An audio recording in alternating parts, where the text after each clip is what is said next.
Ezekiel 36:25-27.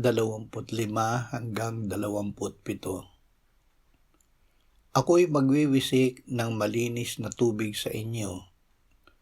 Kayo'y magiging malinis sa lahat ninyong karumihan, at lilinisin ko kayo sa lahat ninyong mga diyos-diyosan.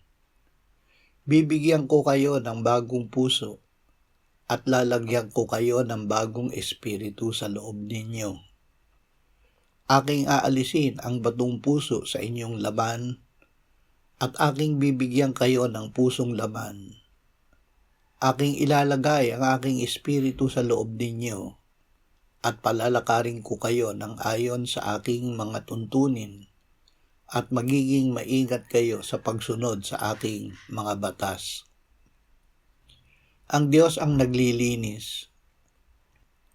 Ang Diyos ang gumagawa upang tayo ay linisin sa lahat ng kasalanan, dahil hindi natin kayang linisin ang ating sarili.